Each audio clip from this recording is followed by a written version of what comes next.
ನಮಸ್ಕಾರ ಸ್ನೇಹಿತರೆ, ನಿಮಗೆಲ್ಲ ಮಮತಾ ಡಿಸೈನ್ಸ್ಗೆ ಸ್ವಾಗತ. ನಾನು ಮಮತಾ ಶಂಕರಿ. ಇವತ್ತೊಂದು ಸಿಂಪಲ್ ಸಾರಿ ಕುಚ್ಚು ಡಿಸೈನ್ ತೋರಿಸ್ತಾ ಇದ್ದೀನಿ. ತುಂಬ ಈಸಿಯಾಗಿರುವಂತಹ ಸಾರಿ ಕುಚ್ಚು ಡಿಸೈನು. ಇದಕ್ಕೆ 6 ಎಳೆ ದಾರ, 10 number crochet hook 0.75 mm crochet hook ತಗೊಂಡಿದ್ದೀನಿ. ತುಂಬ ಸುಲಭವಾಗಿ ಮಾಡುವಂಥದ್ದು, 2 ಸ್ಟೆಪ್ಪಲ್ಲಿ ಆಗುತ್ತೆ. ಈ ಥರ ಫಸ್ಟ್ ದಾರ ಲಾಕ್ ಮಾಡ್ಕೊಳ್ಳೋಣ. ಡಬಲ್ ಲಾಕ್ ಮಾಡ್ಕೊಳ್ತಾ ಇದ್ದೀನಿ. ನಾನು ಯಾವಾಗಲೂ ಡಬಲ್ ಲಾಕ್ ಮಾಡ್ತೀನಿ. ಈ ಥರ ಒಂದೇ ಕಡೆ 2 ಸರಿ ಸಿಂಗಲ್ ಕ್ರೋಶೆ ಮಾಡ್ಕೊಳ್ಳಿ. ಅವಾಗ ಡಬಲ್ ಲಾಕ್ ಆದರೆ ಚೆನ್ನಾಗಿರುತ್ತೆ, ಗಟ್ಟಿಯಾಗಿರುತ್ತೆ ಇದು ಸ್ಟಾರ್ಟಿಂಗಲ್ಲಿ. ಈ ಥರ ಲಾಕ್ ಆದಮೇಲೆ ಫಸ್ಟ್ 4 ಚೈನ್ ಹಾಕ್ಕೊಳ್ತಾ ಇದ್ದೀನಿ. 4 ಚೈನ್ ಮಾಡಿಕೊಂಡು ಇದು ಎಲ್ಲಿಗೆ ಬರುತ್ತೆ ಅಂತ ನೋಡಿಕೊಂಡು ಅಳತೆ ನೋಡಿಕೊಂಡು ಲಾಕ್ ಮಾಡ್ಕೊಳ್ಳಿ ಫಸ್ಟು. ಈ ಥರ. ಈಗ ಇಲ್ಲಿ ಒಂದು ಸ್ಮಾಲ್ ಬೀಡ್ ಸೇರಿಸ್ಕೊಳ್ತಾ ಇದ್ದೀನಿ. ಸ್ಮಾಲ್ ಅಂದರೆ ತುಂಬ ಸ್ಮಾಲ್ ಬೀಡು ಅಲ್ಲ, ಹಾಗಂತ ತುಂಬ ದೊಡ್ಡ ಬೀಡು ಅಲ್ಲ, ಮೀಡಿಯಮ್ ಸೈಜಿನ ಬೀಡ್ ಇದು. ನಾರ್ಮಲಾಗಿ ನಾವು ಆರ್ಚ್ನ ಮೇಲೆಗೆ ಹಾಕೋ ಬೀಡ್ಗಿಂತ ಸ್ವಲ್ಪ ದೊಡ್ಡದು. ಇದನ್ನು ಲಾಕ್ ಮಾಡ್ತಾ ಇದ್ದೀನಿ. ಬೀಡ್ ಸೇರಿಸ್ಕೊಂಡು ಲಾಕ್ ಮಾಡಿ ಇದನ್ನು ಬಟ್ಟೆಗೆ ಸೇರಿಸ್ಕೊಳ್ತಾ ಇದ್ದೀನಿ. ಈ ಥರ ಬಟ್ಟೆಗೆ ಸೇರಿಸ್ಕೊಳ್ತಾ ಇದ್ದೀನಿ. ಈ ಥರ ಬೀಡ್ ಲಾಕ್ ಆದಮೇಲೆ ಮತ್ತೆ 4 ಚೈನ್ ಮಾಡ್ಕೊಳ್ತಾ ಇದ್ದೀನಿ. 1 2 3 4. ಇದನ್ನು ಮತ್ತೆ ಬಟ್ಟೆಗಳ ಹತ್ರ ನೋಡಿಕೊಂಡು ಸೇರಿಸ್ಕೊಳ್ತಾ ಇದ್ದೀನಿ. ಈ ಥರ ಸರಿಯಾದ ಅಳತೆ ಜಾಗದಲ್ಲಿ ನೋಡಿಕೊಂಡು ಸೇರಿಸ್ಕೊಳ್ಳಿ. ಮತ್ತೆ ಬೀಡ್ ಸೇರಿಸ್ಕೊಳ್ತಾ ಇದ್ದೀನಿ. ಅಂದರೆ ಒಂದು ಸರಿ ಬೀಡು 4 ಚೈನ್, ಬೀಡು 4 ಚೈನ್ ಈ ಥರ ಮಾಡ್ಕೊಳ್ತಾ ಇದ್ದೀನಿ. ಬೇಸ್ ಲೈನು ಈ ಥರ. ಇದನ್ನು ಬಟ್ಟೆಗೆ ಸೇರಿಸ್ಕೊಳ್ತಾ ಇದ್ದೀನಿ. ತುಂಬ ದೊಡ್ಡ ಬೀಡ್ ಸೇರಿಸ್ಕೋಬೇಡಿ, ಅವಾಗ ಜಾಗ ಜಾಸ್ತಿ ತಿನ್ನುತ್ತೆ. ನಿಮಗೆ ಮುಂದಿನ ಸ್ಟೆಪ್ ಮಾಡಿದಾಗ ಗೊತ್ತಾಗುತ್ತೆ. ಈಗ ಬೀಡ್ ಆದಮೇಲೆ 4 ಚೈನ್ ಮಾಡಿ ಬಟ್ಟೆಗೆ ಸಿಂಗಲ್ ಕ್ರೋಶೆ ಹಾಕಿ ಸೇರಿಸ್ಕೊಳ್ತಾ ಇದ್ದೀನಿ. ಮತ್ತು ಬೀಡನ್ನು ಲಾಕ್ ಮಾಡ್ಕೊಳ್ಳಿ ಪ್ರತಿ ಸಾರಿನೂ. ಬೀಡ್ ಹಾಕಿದ ಮೇಲೆ ಆಮೇಲೆ ಬಟ್ಟೆಗೆ ಸೇರಿಸ್ಕೊಳ್ಳಿ. ಅಳತೆ ನೋಡ್ಕೊಂಡು ತುಂಬ ದೂರಕ್ಕೆ ಸೇರಿಸ್ಕೋಬೇಡಿ, ಸುಕ್ಕು ಬಂದುಬಿಡತ್ತೆ. 4 ಚೈನ್ ಹಾಕ್ಕೊಳ್ಳಿ. ಬಟ್ಟೆಗೆ ಅಳತೆ ನೋಡಿ ಸೇರಿಸ್ಕೊಳ್ಳಿ. ಈ ಥರ 4 ಚೈನು ಬೀಡ್ ಮಾಡ್ಕೊಂಡು ಹೋಗಿ ಪೂರ್ತಿ ಸೀರೆ. ಫಸ್ಟ್ ಬೇಸ್ ಲೈನ್ ಈ ಥರ ಇರುತ್ತೆ. ನಾನಿಲ್ಲಿ ಸ್ಯಾಂಪಲಲ್ಲಿ ಒಂದು ಸ್ವಲ್ಪ ಮಾಡಿ ತೋರಿಸ್ತೀನಿ ಇನ್ನು ಮುಂದೆ. ನೀವು ಪೂರ್ತಿ ಸೀರೆಗೆ ಈ ಥರ ಮಾಡಿ ನೋಡಿ. ನಾನಿಲ್ಲಿ ಸ್ವಲ್ಪ ಉದ್ದಕ್ಕೆ ಮಾಡಿದ್ದೀನಿ. 4 ಚೈನು ಬೀಡು 4 ಚೈನ್ ಬೀಡು ಇಷ್ಟೇ ಹಾಕ್ಕೊಳ್ಳೋದು. ಎಂಡಲ್ಲಿ 4 ಚೈನ್ ಮಾಡಿ ಎಂಡ್ ಮಾಡಿದ್ದೀನಿ. ಅಂದರೆ ಸ್ಟಾರ್ಟಿಂಗ್ ಮತ್ತು ಎಂಡಿಂಗು ಚೈನಿಂದ ಸ್ಟಾರ್ಟು, ಚೈನಿಂದ ಎಂಡು. ದಾರ ಕಟ್ ಮಾಡಿ ಈಗ ಮತ್ತೆ ಇಲ್ಲಿ ಸ್ಟಾರ್ಟಿಂಗಲ್ಲಿ ಸೇರಿಸ್ಕೊಳ್ತಾ ಇದ್ದೀನಿ. ಲಾಕ್ನ ಒಳಗಡೆನೇ ಸೇರಿಸ್ಕೊಳ್ಳಿ. ಈ ಥರ ಡಬಲ್ ಲಾಕ್ ಮಾಡಿ ಸೇರಿಸ್ಕೊಳ್ತಾ ಇದ್ದೀನಿ. Second step. ಫಸ್ಟು 4 ಚೈನ್ ಹಾಗೆ ಮಾಡ್ಕೊಳ್ಳಿ. ಇಲ್ಲಿ ನೀವು ಕುಚ್ಚಾದರೂ ಹಾಕೋಬೋದು, ಬೀಡ್ ಹ್ಯಾಂಗಿಂಗ್ ಆದರೂ ಹಾಕೋಬೋದು. ಇದನ್ನು ಆ ಬೀಡ್ ಪಕ್ಕದ ಲಾಕ್ ಇದೆಯಲ್ವ, ಅಲ್ಲಿ ಲಾಕಲ್ಲಿ ಲಾಕ್ ಮಾಡ್ಕೊಳ್ಳಿ. ಆಮೇಲೆ ಅಲ್ಲಿಂದಲೇ ಡೈರೆಕ್ಟಾಗಿ ನೆಕ್ಸ್ಟ್ 4 ಚೈನಲ್ಲಿ ಡಬಲ್ ಕ್ರೋಶೆ ಮಾಡ್ಕೊಳ್ಳಿ. ಬೀಡನ್ನು ದಾಟ್ಕೊಂಡು ಅದನ್ನು ಕವರ್ ಮಾಡಿಕೊಂಡು ನೆಕ್ಸ್ಟಿನ 4 ಚೈನ್ ಇದೆಯಲ್ವ ಅಲ್ಲಿ ಡಬಲ್ ಕ್ರೋಶೆ ಮಾಡ್ಕೊಳ್ತಾ ಇದ್ದೀನಿ. ಈಗ ಡಬಲ್ ಕ್ರೋಶೆ ಆದಮೇಲೆ ಮತ್ತೆ 3 ಚೈನ್ ಮಾಡಿಕೊಂಡು ಆ ಡಬಲ್ ಕ್ರೋಶೆ ಬ್ಯಾಕ್ ಸೈಡಿಂದ ಕ್ರೋಶೆ ಹುಕ್ ಹಾಕಿ ಗ್ಯಾಪ್ ಇರುತ್ತಲ್ವ ಆ ಗ್ಯಾಪಲ್ಲಿ ಸಿಂಗಲ್ ಕ್ರೋಶೆ ಮಾಡ್ಕೊಳ್ಳಿ, ಅಂದರೆ ಪೀಕೋ. ಮತ್ತು ಡಬಲ್ ಕ್ರೋಶೆ ಪೀಕೋ ಮಾಡ್ಕೊಳ್ಳಿ. ಅಂದರೆ 3 ಚೈನ್ ಹಾಕ್ಕೊಂಡು ಆ ಡಬಲ್ ಕ್ರೋಶೆ ಬ್ಯಾಕ್ ಸೈಡ್ ಗ್ಯಾಪಲ್ಲಿ ಕ್ರೋಶೆ ಹುಕ್ ಹಾಕ್ಕೊಂಡು ತಂದು ಸಿಂಗಲ್ ಕ್ರೋಶೆ, ಇದು ಪೀಕೋ ಆಗುತ್ತೆ. ಮತ್ತು ಡಬಲ್ ಕ್ರೋಶೆ. ಈ ಥರ ಆ 4 ಚೈನು ಫುಲ್ ಆಗೋಷ್ಟು ಮಾಡ್ಕೋಬೇಕು. 3 ಚೈನು ಪೀಕೋ ಮತ್ತು ಡಬಲ್ ಕ್ರೋಶೆ,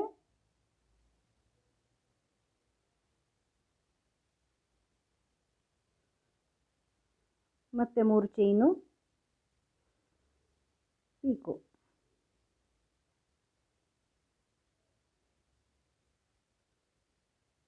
ಮತ್ತು ಡಬಲ್ ಕ್ರೋಶೆ,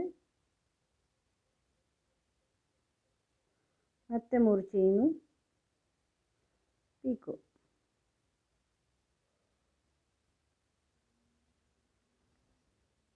ಈ ಥರ ಪೂರ್ತಿ ಈ ಥರ ಪೀಕೋ 4 ಚೈನ್ ಫುಲ್ ಆಗೋಷ್ಟು ಮಾಡ್ಕೊಳ್ಳಿ. ಇನ್ನೊಂದು 2 ಆಗುತ್ತೆ ಅನಿಸುತ್ತೆ.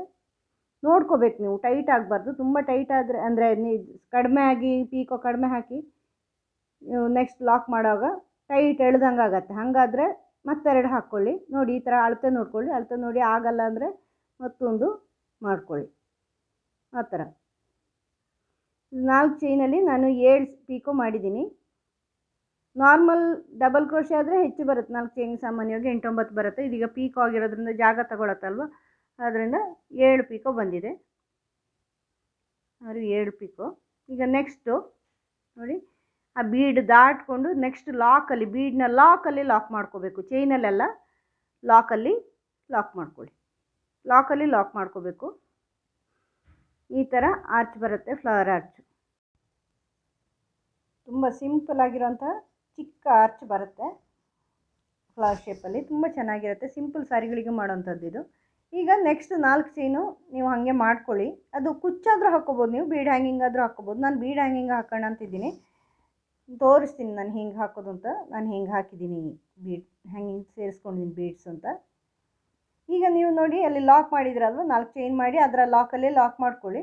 ನೋಡಿ ಈ ಥರ ಸಿಂಪಲ್ ಡಿಸೈನ್ ಬರುತ್ತೆ. ಈಗ ನೆಕ್ಸ್ಟ್ ಅಲ್ಲಿಂದಲೇ ನೆಕ್ಸ್ಟ್ 4 ಚೈನ್ಗೆ ಅಂದರೆ ಆ ಸ್ಮಾಲ್ ಬೀಡನ್ನು ದಾಟ್ಕೊಂಡು ಅದನ್ನು ಕವರ್ ಮಾಡ್ಕೊಂಡು ಅದೇನಾಗುತ್ತೆ ಅಂದರೆ ಆರ್ಚಿನ ಸ್ಟಾರ್ಟಿಂಗಲ್ಲಿ ಆ ಬೀಡ್ ಬರುತ್ತೆ.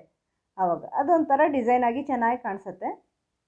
ಈ ಥರ ಪೀಕೋ ಮಾಡ್ಕೊಳ್ಳಿ, ಡಬಲ್ ಕ್ರೋಶೆ ಪೀಕೋ. 7 ಫಸ್ಟ್ ಆರ್ಚಲ್ಲಿ 7 ಮಾಡಿದ್ದೀನಲ್ವ, ಇಲ್ಲೇನು ನೀವು 7 ಮಾಡ್ಕೊಳ್ಳಿ. ತುಂಬ ಜಾಸ್ತಿನೂ ಮಾಡ್ಕೋಬೇಡಿ, ಜಾಸ್ತಿ ಆಗುತ್ತೆ ಅಂದರೆ ಕಡಿಮೆ ಮಾಡ್ಕೊಳ್ಳಿ. ಒಂದು ಜಾಸ್ತಿ ಆದರೆ ಫ್ರಿಲ್ ಥರ ಬರುತ್ತೆ, ಅದರಿಂದ ಜಾಸ್ತಿನೂ ಆಗಬಾರ್ದು. ನೀವು ಹಾಕಿರೋ ಟೈಟನ್ನು ಹೊಂದ್ಕೊಂಡಿರುತ್ತೆ, ನೋಡಿಕೊಂಡು ಮಾಡ್ಕೋಬೇಕಾಗತ್ತೆ. ಅದೆಲ್ಲ ಎಕ್ಸ್ಪೀರಿಯೆನ್ಸಲ್ಲೇ ಬರುತ್ತೆ, ನಿಮಗೆ ಮಾಡಿ ಮಾಡಿ ಬರೋದು. ನಾನು ಡಿಸೈನ್ ಹೇಳ್ಕೊಡ್ಬೋದು ಅಷ್ಟೇ, ಅದೆಲ್ಲ ನೀವು ನಿಮ್ಮ ಎಕ್ಸ್ಪೀರಿಯೆನ್ಸಲ್ಲಿ ಬರುತ್ತೆ. 3 ಚೈನು ನಿಮಗೆ ಮಾಡ್ತಾ ಮಾಡ್ತಾ ನಿಮಗೆ ಗೊತ್ತಾಗತ್ತೆ.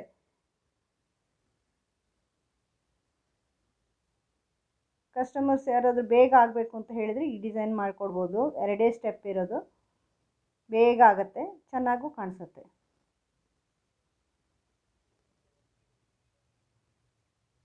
ಈ ಥರ ಡಬಲ್ ಕ್ರೋಶೆ ಮಾಡ್ಕೊಳ್ಳಿ, ಪೀಕೋ ಮಾಡ್ಕೊಳ್ಳಿ.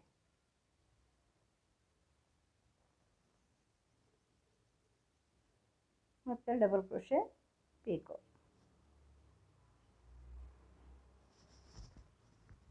ಮೂರು ಚೈನು ಪೀಕೋ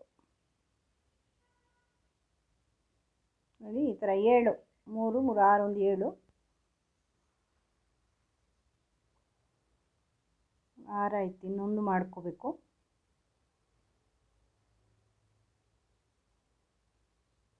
ಮೂರು ಚೈನು ಪೀಕೋ. ಈಗ ಅದನ್ನು ನೆಕ್ಸ್ಟ್ ಅದನ್ನು ದಾಟ್ಕೊಂಡು ಲಾಕ್ ಮಾಡ್ಕೋಬೇಕು. ಬೀಡ್ ದಾಟ್ಕೊಂಡು ನೆಕ್ಸ್ಟು ಬೀಡನ್ನ ಲಾಕ್ ಇದೆಯಲ್ಲ, ಲಾಕಲ್ಲಿ ಮಾಡ್ತಾಯಿದ್ದೀನಿ ಚೈನಲ್ಲೆಲ್ಲ. ಈ ಥರ ಮಾಡ್ಕೊಳ್ಳಿ, ತುಂಬ ಚೆನ್ನಾಗಿ ಕಾಣಿಸುತ್ತೆ. ಸಣ್ಣ ಸಣ್ಣದಾದ ಪುಟ್ಟ ಪುಟ್ಟದಾದ ಆರ್ಚು ತುಂಬ ಚೆನ್ನಾಗಿ ಕಾಣಿಸುತ್ತೆ. ಇದು ಸಿಂಪಲ್ ಸ್ಯಾರಿಗಳಿಗೆ ಮಾಡಬಹುದು. ಮಧ್ಯದಲ್ಲಿ 4 ಚೈನು ನಿಮಗೆ ಬೇಡ ಅಂದರೆ ಸ್ವಲ್ಪ ಗ್ಯಾಪ್ ಜಾಸ್ತಿ ಇದೆ ಅಂತಂದರೆ 1 ಚೈನ್ ಕಡಿಮೆ ಮಾಡ್ಕೊಂಡು 3 ಚೈನ್ ಮಾಡ್ಕೋಬೋದು. 2 ಆರ್ಚ್ಗಳ ಮಧ್ಯೆ ಆ 3 ಚೈನ್ ಮಾಡ್ಕೋಬೋದು. ಇಲ್ಲಾಂದರೆ ಹಿಂಗೆ ಇದ್ರೂ ಅದು ತುಂಬ ಅಷ್ಟು ಇದೇನು ಕಾಣಲ್ಲ. ಪೀಕೋ ಆಗಿರೋದ್ರಿಂದ ನೀವು ಕುಚ್ಚಾದರೂ ಹಾಕ್ಕೋಬೋದು, ಪುಟ್ಟ ಪುಟ್ಟ ಕುಚ್ಚಾದರೂ ಹಾಕ್ಕೋಬೋದು. ಜಾಗ ಸಾಲದು ಅಂದರೆ 1-2 ಚೈನ್ ಎಕ್ಸ್ಟ್ರಾ ಹಾಕ್ಕೊಂಡು, ಇಲ್ಲಾಂದರೆ ಬೀಡ್ ಹ್ಯಾಂಗಿಂಗ್ ಹಾಕ್ಕೋಬೋದು. ನಾನು ಬೀಡ್ ಹ್ಯಾಂಗಿಂಗ್ ಹಾಕ್ತೀನಿ, ತೋರಿಸ್ತೀನಿ ಹೆಂಗೆ ಮಾಡೋದು ಅಂತ. ನೋಡಿ, ಇಲ್ಲಿ ಒಂದು ಬೀಡ್ ಹ್ಯಾಂಗಿಂಗ್ ಹಾಕಿದ್ದೀನಿ, ಈ ಥರ ಬೀಡ್ ಸೇರಿಸ್ಕೊಂಡಿದ್ದೀನಿ. ಅದೇ ಥರ ಈಗ ನೆಕ್ಸ್ಟು ಮಾಡ್ತಾಯಿದ್ದೀನಿ ನೋಡಿ. ಈಗ ನಾನು ಇದಕ್ಕೆ ಜರಿ ಥ್ರೆಡ್ ತೊಗೊಂಡಿದ್ದೀನಿ ಸೂಜಿಗೆ. ನೀವು ಬೇಕು ಅಂದರೆ ನಾರ್ಮಲ್ ಥ್ರೆಡ್ಡಲ್ಲಿ ಮಾಡ್ಬೋದು, ನಾನು ಜರಿ ಥ್ರೆಡ್ ತೊಗೊಂಡಿದ್ದೀನಿ. ಈಗ ನಾನು ಇದನ್ನು ಫ್ರಂಟ್ ಸೈಡಲ್ಲಿ ಇಟ್ಟಿದ್ದೀನಿ. ಸ್ಯಾರಿ ಫ್ರಂಟ್ ಸೈಡ್ ಇದು, ಮೇಲಿನ ಸೈಡು, ಅದು ಹಿಂದೆ ಬ್ಯಾಕ್ ಸೈಡು. ಈಗ ನಾನು ಬಟ್ಟೆಗೆ ಚುಚ್ತಾ ಇಲ್ಲ, ಇಲ್ಲಿ 4 ಚೈನ್ ನಾನು ಕುಚ್ಚಿಗೆ ಅಂತ ಮಾಡಿದ್ದೀನಲ್ವ, ಅಲ್ಲಿ ಅದರ ಒಳಗಡೆಯಿಂದ ಸೇರಿಸ್ಕೊಂಡು ಈ 2 ದಾರ ಇದೆಯಲ್ವ ಅದರ ಮಧ್ಯದಲ್ಲಿ ಗಂಟು ಹಾಕಿದ್ದೀನಿ ಎಂಡಲ್ಲಿ. ಆ ಗಂಟಿನ ಒಳಗಡೆಯಿಂದ ಸೂಜಿ ತಗೊಂಡು ಬರ್ತೀನಿ. ಆವಾಗ ಗಂಟು ಬ್ಯಾಕ್ ಸೈಡಿಗೆ ಬರುತ್ತೆ, ಫ್ರಂಟ್ ಸೈಡಿಂದ ಹಾಕಿದರೆ. ನೋಡಿ, ಹೀಗೆ ಹಿಡ್ಕೊಳ್ಳಿ, ಸ್ವಲ್ಪ ನೋಡ್ಕೊಳ್ಳಿ, ಬ್ಯಾಕ್ ಸೈಡಿಗೆ ಬರೋ ಥರ ಮಾಡ್ಕೊಳ್ಳಿ. ಹೆಂಗೆ ಹೋಗ್ಬೋದು, ನೀವು ಗಂಟು ಬ್ಯಾಕ್ ಸೈಡಿಗೆ ಬರಬೇಕು. ಈ ಥರ ಮಾಡಿದ್ದೀನಿ.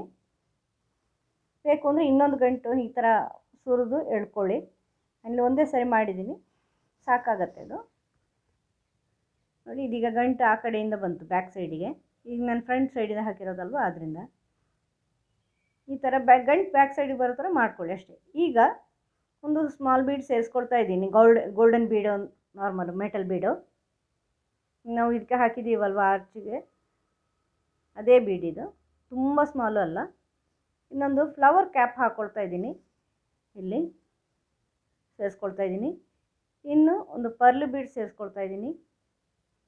ಇನ್ನೊಂದು ಮತ್ತೆ ಮೆಟಲ್ ಬೀಡು, ಸ್ಮಾಲ್ ಬೀಡು ಸೇರಿಸ್ಕೊಳ್ತಾ ಇದ್ದೀನಿ. ಈ ಥರ. ಇದನ್ನು ಫುಲ್ ಎಳ್ಕೊಳ್ಳಿ ಟೈಟ್ ಆಗೋವರೆಗೂ. ಈಗ ಗೋಲ್ಡನ್ ಬೀಡ್ ಬಿಟ್ಟು ಪರ್ಲ್ ಬೀಡಿಂದ ವಾಪಸ್ ತನ್ನಿ. ಆ ಗೋಲ್ಡನ್ ಬೀಡ್ ಬೇಡ, ಲಾಸ್ಟ್ ಬೀಡು ಬಿಟ್ಟು ಪರ್ಲ್ ಬೀಡಿಂದ ಫ್ಲವರ್ ಕ್ಯಾಪಿಂದ ಮತ್ತೊಂದು ಗೋಲ್ಡನ್ ಬೀಡು, ಅಲ್ಲಿವರೆಗೂ ಮೆಟಲ್ ಬೀಡು ಅಲ್ಲಿವರೆಗೂ ತೊಗೊಂಬನ್ನಿ. ಇದನ್ನು ಹಿಡ್ಕೊಂಡು ಎಳೀರಿ, ಚೆನ್ನಾಗಿ ಟೈಟ್ ಆಗೋವರೆಗೂ, ಫುಲ್ಲು ಕವರ್ ಬರೋವರೆಗೂ. ಈ ಥರ ಟೈಟ್ ಆಗುತ್ತೆ ಅದು. ಈಗ ಅದನ್ನು ಮತ್ತೆ ಈ 4 ಚೈನ್ನ ದಾರ ಇದೆಯಲ್ವಾ, 4 ಚೈನ್ ನಾವು ಕುಚ್ಚಿಗೆ ಅಂತ ಮಾಡಿರೋದಾಗ ಅದರ ಒಳಗಿಂದ ಹಾಕಿ ಸ್ವಲ್ಪ ಗಟ್ಟಿ ಮಾಡ್ಕೊಳ್ಳಿ. ಹಿಂಗೆ ಹಿಡ್ಕೊಳ್ಳಿ, ಅದು ಲೂಸ್ ಆಗುತ್ತೆ, ಟೈಟ್ ಮಾಡ್ಕೋಬೇಕಾಗತ್ತೆ, ಒಂದು ಕೈಲಿ ಹಿಡ್ಕೊಂಡು ಮಾಡಬೇಕಾಗತ್ತೆ ನಿಧಾನವಾಗಿ. ಈಗ ಆ 4 ಚೈನ್ನ ಒಳಗಿಂದ ತಂದು ಅದು ಒಂದು ಸೈಡಿಂದ, ಬೀಡ್ಸ್ಗಳ ಸೈಡಿಂದ ತಂದು ಅಲ್ಲಿ ಒಂದು ಗಂಟು ಹಾಕಿ ಎಳೀರಿ, ಅದು ಟೈಟ್ ಆಗುತ್ತೆ. ನಿಮಗೆ ಟೈಟ್ ಆಗೋದು ಸಾಲ ಅಂತಿದ್ರೆ ಇನ್ನೂ ಟೈಟ್ ಆಗಬೇಕು ಅಂದರೆ ಇನ್ನೊಂದು ಸರಿ ಮಾಡ್ಕೊಳ್ಳಿ. ಈ ಥರ ನೋಡಿ, ಈ ಥರ ಹಿಡ್ಕೊಂಡು ಮತ್ತೊಂದು ಸರಿ ಮಾಡ್ಕೊಳ್ಬೇಕು ಅಂದರೆ ಗೋಲ್ಡನ್ ಬೀಡಿಂದ ಫ್ಲವರ್ ಕ್ಯಾಪು ನೋಡಿ ಈ ಥರ. ಇನ್ನೊಂದು ಸಾರಿ ಬೇಕು ಅಂದರೆ ಥ್ರೆಡ್ ಸರಿಯಾಗಿ ಇಟ್ಕೊಳ್ಳಿ. ಇಟ್ಕೊಂಡು ಈ ಗೋಲ್ಡನ್ ಬೀಡಿಂದ ಅಗತ್ಯ ಇಲ್ಲ, ಸಾಕಾಗತ್ತೆ ಸಾಮಾನ್ಯವಾಗಿ. ಇನ್ನೂ ಟೈಟ್ ಬೇಕು ಅಂದರೆ ಗೋಲ್ಡನ್ ಬೀಡ್, ಫ್ಲವರ್ ಕ್ಯಾಪು, ಆಮೇಲೆ ಪರ್ಲ್ ಬೀಡು, ಆಮೇಲೆ ನೆಕ್ಸ್ಟ್ ಗೋಲ್ಡನ್ ಬೀಡವರೆಗೂ ತನ್ನಿ ಪೂರ್ತಿ ಎಂಡು. ಮತ್ತು ವಾಪಸ್ ಬರುವಾಗ ಪರ್ಲ್ ಬೀಡಿಂದ, ಪರ್ಲ್ ಬೀಡ್ ಒಳಗಿಂದ ಫ್ಲವರ್ ಕ್ಯಾಪ್ ಆಗಿ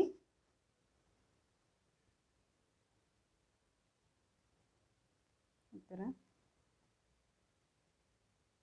ಮತ್ತೆ ಗೋಲ್ಡನ್ ಬೀಡ್ವರೆಗೂ ವಾಪಸ್ ತನ್ನಿ. ಫಸ್ಟ್ ಟೈಮ್ ನೀವು ಹೆಂಗೆ ಮಾಡಿದರೆ ಹಾಗೆ. ಈಗ ಮತ್ತೆ ಈ 4 ಚೈನಲ್ಲಿ ಹಾಕ್ಕೊಂಡು ಅದರ ಬೀಡನ್ನ ಆ ಕಡೆಯಿಂದ ತನ್ನಿ. ಫಸ್ಟ್ ಟೈಮ್ ಲೆಫ್ಟ್ ಸೈಡಿಂದ ತಂದ್ರಿ, ಈಗ ರೈಟ್ ಸೈಡಿಂದ ತನ್ನಿ. ಗಂಟು ಹಾಕ್ಕೊಳ್ಳಿ. ಗಂಟುಗಳಾಗದಂಗೆ ನೋಡಬೇಕು, ಬೇರೆ ಗಂಟುಗಳಾಗದಂಗೆ ಟೈಟಾಗಿ, ಗೋಜಲಾಗದಂಗೆ ಈ ಥರ ಟೈಟಾಗಿ ಎಳ್ಕೊಂಡು ಅದು ಟೈಟಾಗಿ ಇಟ್ಕೊಳ್ಳುತ್ತೆ. ಇನ್ನು ಬ್ಯಾಕ್ ಸೈಡಿಂದ ನೀವು ಒಂದು ಸ್ವಲ್ಪ ಇನ್ನೊಂದು ಸಾರಿ ಆ ಥರ ಹಾಕಿಬಿಟ್ಟು ಗಂಟು ಹಾಕ್ಕೋಬೋದು ನೀವು ಅಲ್ಲಿನೇ ಸ್ವಲ್ಪ ಒಳಗೆ ಹೊರಗೆ ಆ 4 ಚೈನಲ್ಲಿ ತಗೊಂಬಂದು ನೋಡಿ ಈ ಥರ ತಂದು 2 ಸತಿ ಸುತ್ತಿ ಗಂಟು ಹಾಕ್ಕೊಳ್ಳಿ ಈ ಥರ. ಮತ್ತು ದಾರ ಕಟ್ ಮಾಡಿ. ಮತ್ತೆ ಅಂದರೆ ಇನ್ನೂ ಬೇಕು ಅಂದರೆ ಗಮ್ ಮಾಡ್ಕೊಳ್ಳಿ ನೀವು ಲಾಸ್ಟಿಗಲ್ಲಿ, ಇದು ಸೇಫಾಗಿರುತ್ತೆ. ಅದು ದಾರ ಕಟ್ ಮಾಡಿಬಿಟ್ಟು ಅಲ್ಲಿ ಗಮ್ ಮಾಡ್ಕೊಳ್ಳಿ, ಚೆನ್ನಾಗಿ ನಿಂತ್ಕೊಳ್ಳುತ್ತೆ. ಈ ಥರ ನಿಂತ್ಕೊಳ್ಳುತ್ತೆ, ಟೈಟಾಗಿ ನಿಂತ್ಕೊಳ್ಳುತ್ತೆ, ತುಂಬ ಚೆನ್ನಾಗಿ ಕಾಣಿಸುತ್ತೆ ಸ್ನೇಹಿತರೆ. ಇದು ಪರ್ಲ್ ಬೀಡ್ ಸೇರಿಸ್ಕೊಂಡು ಮಾಡಿದರೆ ನೀವು ಕುಚ್ಚು ಹಾಕಿದರೂ ಕುಚ್ಚುಗಿಂತ ಇದು ಚೆನ್ನಾಗಿ ಕಾಣಿಸುತ್ತೆ. ಈ ಆರ್ಚಿಗೆ, ಪುಟ್ಟ ಆರ್ಚಿಗೆ ನೀವು ಮಾಡಿ ನೋಡಿ, ನಿಮಗೂ ಇಷ್ಟ ಆಗುತ್ತೆ. ನೋಡಿ ತುಂಬ ಚೆನ್ನಾಗಿ ಕಾಣಿಸುತ್ತೆ, ಪೂರ್ತಿ ಸೇರಾಗಿ ಮಾಡಿದಾಗ ಚೆನ್ನಾಗಿರುತ್ತೆ. ನಿಮಗೂ ಇಷ್ಟ ಆಯಿತು ಅಂತ ಅನ್ಕೋತೀನಿ ಈ ಡಿಸೈನು. ಈ ವಿಡಿಯೋ ಇಷ್ಟ ಆದರೆ ಲೈಕ್ ಮಾಡಿ, ಶೇರ್ ಮಾಡಿ. ನಿಮಗೆ ಹೆಂಗೆ ಅನ್ನಿಸ್ತು ಅಂತ ನನಗೆ ಕಮೆಂಟ್ ಮಾಡಿ ತಿಳಿಸಿ. ಮಾಡೋದು ತುಂಬ ಸುಲಭ ಇದೆಯಲ್ವ, ಅದನ್ನು ಹೆಂಗೆ ಅನ್ನಿಸ್ತು ಅಂತ ನನಗೆ ಕಮೆಂಟ್ ಮಾಡಿ ತಿಳಿಸಿ. ಮುಂದಿನ ವಿಡಿಯೋದೊಂದಿಗೆ ಭೇಟಿಯಾಗೋಣ. Thank you.